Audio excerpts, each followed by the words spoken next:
Good morning, have a nice day. Hello India. बड़ों को ढेर सारा प्रणाम, छोटों को ढेर सारा प्यार। और मेरे सारे सब्सक्राइबर कैसे हैं आप सबको ढेर सारा Ram Ram. Ganpati Bappa Morya. Welcome back to my YouTube channel Simmi की डायरी में आप लोगों का ढेर सारा स्वागत है। दोस्तों, बहू बनी चुड़ैल ये एक हिंदी नॉवेल है जो अभी हमारे इस चैनल पे चल रही है। इसका 2 एपिसोड तो मैंने डाल दिया है और काफी लंबा इंटरवल हो गया है। तो चलिए आज इसके 3rd एपिसोड में मैं आप लोगों का तहे दिल से स्वागत करती हूँ। दोस्तों, अब तक आपने देखा कि आकाश अमेरिका से इंडिया आया है लड़की देखने। उसकी माँ सीता देवी उसे लेकर के लड़की वाले के घर गई है।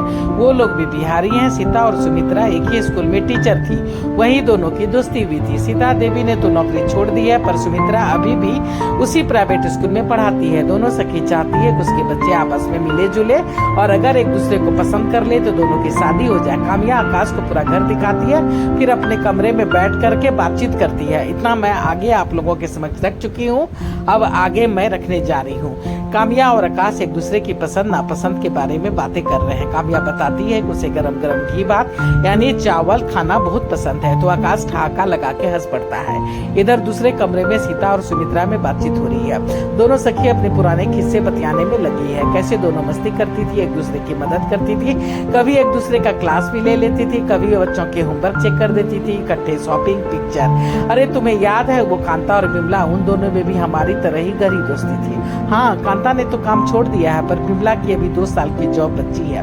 बातचीत में दोनों इतने मशगूल थे कि 2 घंटा कैसे बीत गया पता ही नहीं चला। फिर सभी ने साथ में लंच किया और सीता देवी अपने सुपुत्र के साथ विदा हो ली। गाड़ी में दोनों माँ बेटे में आपस में बातचीत हो रही है, आकाश और सीता देवी में। वो क्या सोच रहा है? कामिया पसंद नहीं आई क्या? नहीं माँ, वो मुझसे बड़ी है क्या? वही सोच रहा हूँ। बड़ी? अरे नहीं तो, पर उसने कहा था कि वो 7 साल की थी जब उसके मॉम डैड इस शहर में आए थे, तब उसकी माँ ने नौकरी पकड़ी थी, जबकि आपने कहा था कि आप मेरे होने के बाद नौकरी छोड़ दी थी आपने। सीता देवी हंस पड़ी। अरे वो तो पहले मैं कॉल सेंटर में काम करती थी, बाद में जब तुझे बोर्डिंग में डाला था 8वीं से 12वीं तक, उस वक्त हमें काफी तंगी हो गई थी। पापा की फैक्ट्री में दिक्कतें आ रही थी। उस वक्त पूरे 5 साल मैंने वहाँ काम किया था, पर मुझे कभी बताया तक नहीं। मैंने भी आपको कभी स्कूल जाते नहीं देखा। हाँ, वो इसलिए कि तुम जब छुट्टी में घर आते थे, मेरी भी छुट्टी रहती थी। बाद में तुम्हारे डैड के एक्सपीरियंस बेसिस पे दूसरे कंपनी में ज्वाइन कर लिया, जिसमें कि अभी भी काम कर रहे हैं। यहाँ उनकी तनख्वाह काफ़ी अच्छी थी और मैं बीमार रहने लगी थी, इसलिए काम छोड़ना पड़ा था। कामिया ज़्यादा तो नहीं, पर 3 साल की छोटी होगी तुमसे।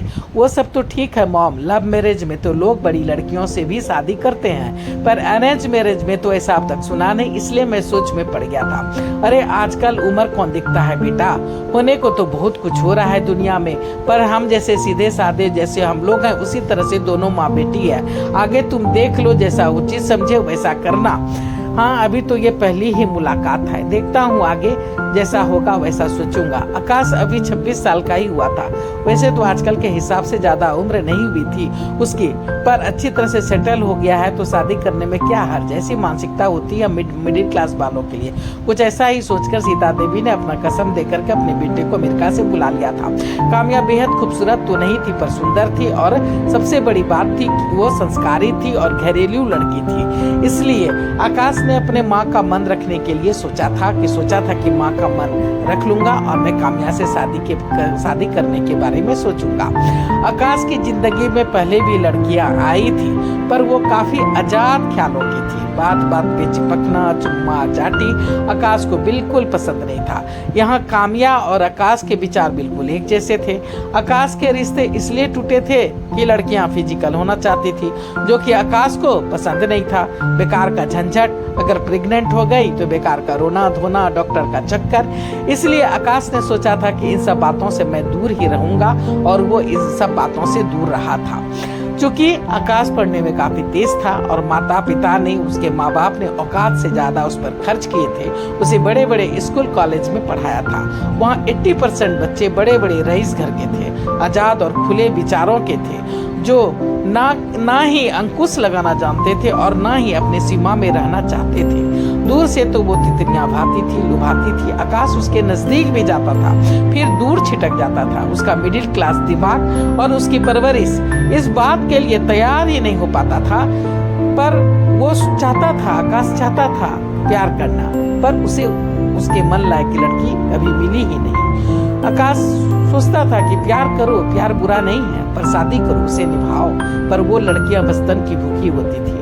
फिर गरीब को छोड़ अपने माँ बाप के चुने रईसजादे का हाथ पकड़ के निकल जाती थी। ये सब आकाश ने बहुत देखा था, इसलिए आकाश इन सब झमेले से अपने आप को दूर रखता था और इस सब झमेले से दूर रहता था। आकाश चाहता था कि ऐसी लड़की से प्यार करूं जो संस्कारी हो, जिसे माँ बाप से मिलवा सकूं, उसके साथ पूरी जिंदगी बिता सकूं। ये नहीं कि आज कोई और तो कल कोई और। लड़की ऐसी होनी चाहिए जिसे माँ बाप से मिलवाने में शर्म ना महसूस हो। गलत हरकतें गलत परिणाम दे सकते थे, इससे उसकी कड़ी मेहनत और माँ बाप का पसीना बेकार होने का खतरा था। इसलिए आकाश एक दोस्त बन के ही रहना चाहता था और रहा भी था। क्या सोच रहा है? आकाश अपने ही सोच में खोया था कि डैड की आवाज सुन चौंक पड़ा। कैसी लगी कामया? बस ठीक ठाक। देख बेटा, जिंदगी तेरी है, तू अपने बारे में सोच। हमने तो लव मैरिज की है, अगर तू किसी फिरंगी से भी प्यार करता है तो भी चलेगी, हमें कोई एतराज नहीं है। सब सोच समझ लो अच्छी तरह। अरे नहीं डैड, जैसी लड़की मुझे चाहिए वैसी अभी तक तो मिली ही नहीं। और ये कामया, ये आप लोगों का ख्याल मुझसे ज्यादा रखेगी, बस इस बात का भरोसा हो जाए तो सोचूंगा। तभी सीता देवी चाय लेकर आ गई, सभी चाय पीने लगे। ये सुनो भाग्यवान, ये शादी अपने लिए नहीं हमारे लिए करना चाहता है। फिर बेटा, हमारी तो उम्र हो गई, हमारी छोड़ो, खुलकर जियो, मौज मस्ती करो। जब तक पढ़ाई और नौकरी का प्रेशर था तो कुछ नहीं कर पाए, अब तो सब करो। क्या डैड, आप भी? अब तो कमाने का प्रेशर है, अपना घर लेना है, फिर अपनी गाड़ी भी लेनी है। ये प्रेशर तो खत्म नहीं होने वाला है। तो मौज मस्ती 4 दिन की ही अच्छी होती है, और वो तो हम और तुषार जब मिलते हैं तो हो ही जाती है। इससे ज्यादा मौज मस्ती ना ही हमें पसंद है और ना ही आप लोग इसे झेल पाएंगे। सभी हंस पड़े। तो चलिए दोस्तों, मैं बहू बनी चुड़ैल का 3rd एपिसोड यहीं पे समाप्त करती हूँ, और अगला एपिसोड लेके जल्द ही आने की कोशिश करूंगी। चूंकि शॉर्ट्स ज्यादा डाल रही हूँ तो इसलिए जल्दी नहीं आ पाती हूँ। तो पहली बार चैनल पे आए तो थोड़ा सा सपोर्ट कर दीजिए, सब्सक्राइब कीजिए, लाइक कीजिए, शेयर कीजिए, कमेंट्स कीजिए, बेल का बटन जरूर दबाइएगा, ताकि जब जब मैं वीडियो डालूंगी तो आप लोगों को नोटिफिकेशन मिल सके। मैं अपनी वाणी को विराम देना चाहती हूँ। जय भोलेनाथ, हर हर महादेव। और आप लोगों का ढेर सारा थैंक्स दोस्तों, वीडियो को शुरू से अंत तक देखने के लिए। Thanks for everything, thanks for watching my video, thank you.